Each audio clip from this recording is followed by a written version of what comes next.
Hello everyone, welcome back to my channel BioPoon. If you like the videos present on my channel, please like, comment, share and subscribe.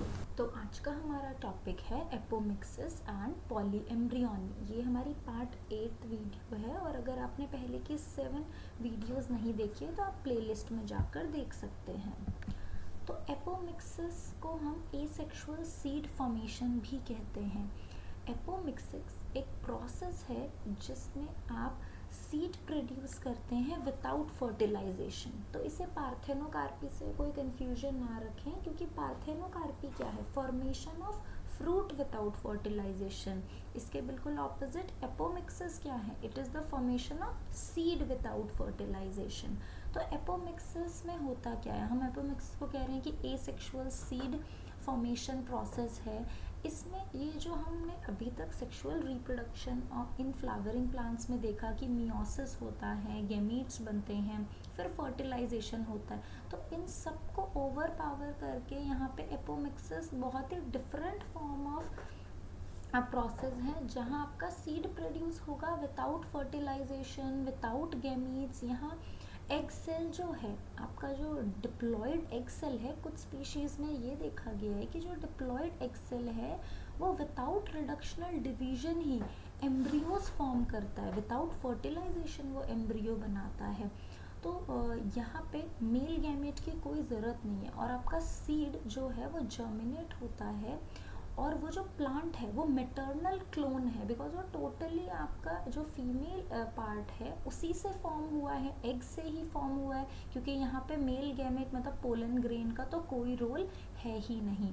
तो apomictic parthenogenesis भी हम कहते हैं, जिसमें जो egg cell है is produce through mitosis, क्योंकि यहाँ एग सेल तो कोई रिडक्शनल डिवीजन में नहीं गया, कोई फर्टिलाइजेशन प्रोसेस में नहीं गया, जबकि वो डायरेक्ट मल्टी सेल्यूलर हो गया, मतलब एम्ब्रियो में डेवलप होने लग गया। तो apomixis simply it is a process of formation of seed without fertilisation. और ये बहुत सारे हमारे एंजियोस्पर्म्स में होता है, सिट्रस ट्रीज और भी स्पीशीज़ है जहाँ पे एपोमिक्सिस प्रोसेस हो रहा है।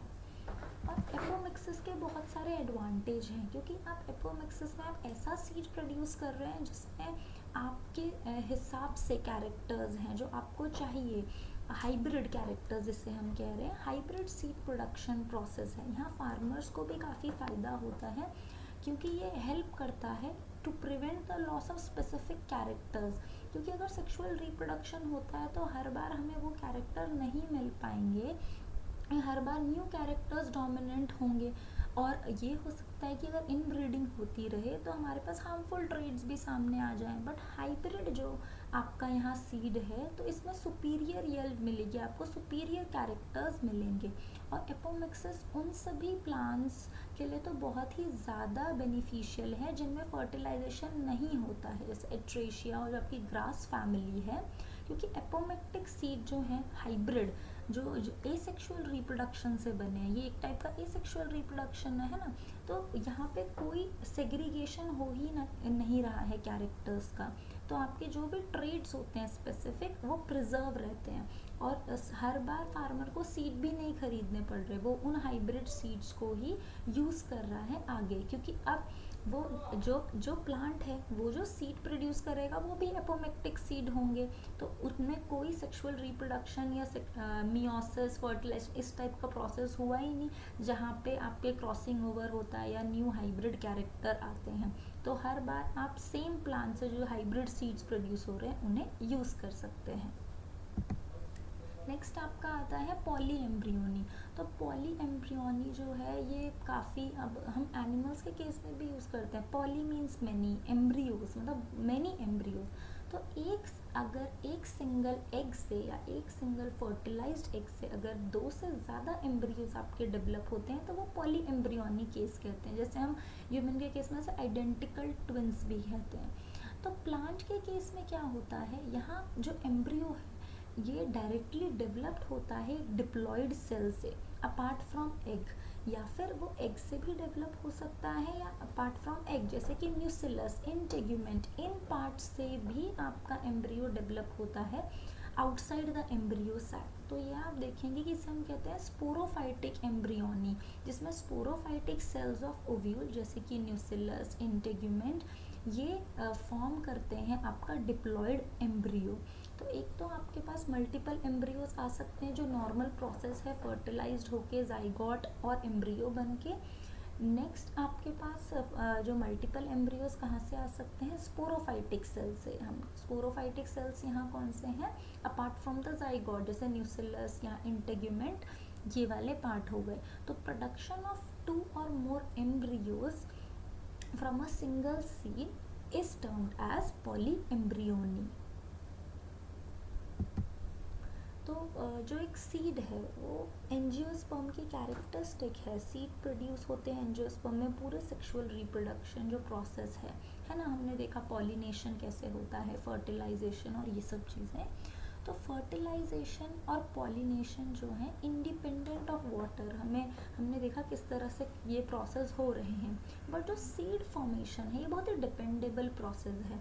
अगर सीड को प्रॉपर कंडीशन नहीं मिलेगी, फेवरेबल कंडीशंस नहीं मिलेंगी, तो सीड जो है वो डॉर्मेंट स्टेज में चले जाएगा, डॉर्मेंसी में चले जाएगा और फर्दर डेवलप नहीं होगा। But through the course of evolution seeds ने भी काफ़ी अडेप्टिव स्ट्रैटेजीज डेवलप की हैं प्लांट्स के साथ, दूसरे ऑर्गेनिज्म, बायोटिक और एबायोटिक फैक्टर्स के साथ डिस्पर्स होने के लिए। तो वो न्यू हैबिटेट्स में डिस्पर्स होते हैं और हेल्प करते हैं अपनी स्पीशीज़ को दूसरे एरियाज़ में कॉलोनाइज होने के लिए।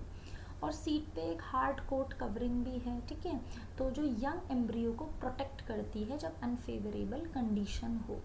तो ये जो सीड है ये एक प्रोडक्ट है सेक्सुअल रिप्रोडक्शन का, तो ये हेल्प करता है न्यू जेनेटिक कॉम्बिनेशन लाने का, जो कि अभी हमने पीछे देखा कि एपोमिक्सिस के स्टेज में ये एब्सेंट है, क्योंकि वहाँ पे आपके पास न्यू जेनेटिक कॉम्बिनेशन या वेराइटीज़ नहीं आएंगी, जो आपके हाइब्रिड में है वही आगे पास ऑन हो रही है।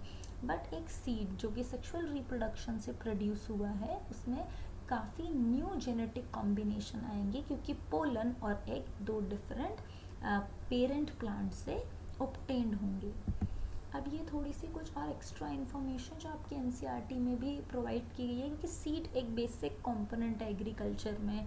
आप सीड को मेंटेन करना, जब भी क्रॉप कट हो उसके बाद सीड को प्रोटेक्ट करना, वो मॉइस्चर में रहेंगे तो भी ख़राब हो जाएंगे, है ना सीड्स। तो सीड को नेक्स्ट सीज़न के लिए बचा के रखना ये एक बहुत इंपॉर्टेंट प्रोसेस आता है। स्टोरेज, जो आपने शायद 6th-7th क्लास में भी पढ़ा है कि सीड को स्टोर करना कितना इम्पॉर्टेंट है बड़े फूड ग्रेन्स इन सब में। जो ये नेक्स्ट आपके पास 2 पॉइंट्स हैं आपके, जो कई साइंटिस्ट ने ये डिस्कवर किया है कि कुछ हमें ऐसे सीड्स भी मिले हैं जो काफ़ी पुराने सालों से डॉर्मेंसी में हैं। तो जो एक स्पीशी है ल्यूपिनस आर्क्टिकस कि ये एक वाइल्ड फ्लावर है, जो देखा गया आर्कटिक टुंड्रा से इसे डिस्कवर किया, वहाँ देखा कि उसका जो सीड है वो 10,000 ईयर ऑफ डॉर्मेंसी, मतलब इतनी लंबी डॉर्मेंसी में था ये सीड। और जो अभी रिसेंट जो प्लांट हमने सीड जो हमने देखा जो एक्सकेवेट किया गया नियर डेड सी, वो था डेट पाम फिनक्स टेक्टाइलीफेरा का, जो 2000 ईयर से डॉर्मेंसी में था और वो अभी भी एक वाइबल सीड है। इसके अलावा 2 और एग्जाम्पल आपकी बुक में दिए हैं, वो है ऑरोब्रैंके, जो ऑरोब्रैंके और जो स्ट्रीगा है वो ऑरोब्रैंके फैमिली से है। तो जितनी स्पीशीज़ हैं ऑरोब्रैंका की वो रूट पैरासाइट है और ये ऑब्लिगेट पैरासाइट है, means they can not develop या complete their life cycle without a host. तो ये कुछ एक्स्ट्रा इन्फॉर्मेशन थी ल्यूपिनस आर्क्टस जो कि एक्सकेवेट किया आर्कटिक टुंड्रा से, फिनक्स टेक्टाइलीफेरा डेट पाम जो कि डिस्कवर किया गया, एक्सकेवेट किया गया नियर डेड सी, किंग हेरॉड, और आपकी जो एक रूट पैरासाइट है ऑरोब्रैंके जिसका एक जो स्पीशी यहाँ दिया हुआ है स्ट्रीगा। तो ये ऑब्लिगेट पैरासाइट है और लेग्यूमिनस जो फैमिली है उसमें भी ये रूट पैरासाइट है और सनफ्लावर, ये सब स्पीशीज़ में। इस वीडियो के नोट्स आपको मिलेंगे बायोपूल के टेलीग्राम चैनल पे और इसका लिंक आपके लिए नीचे डिस्क्रिप्शन बॉक्स में है। Thank you for watching the video.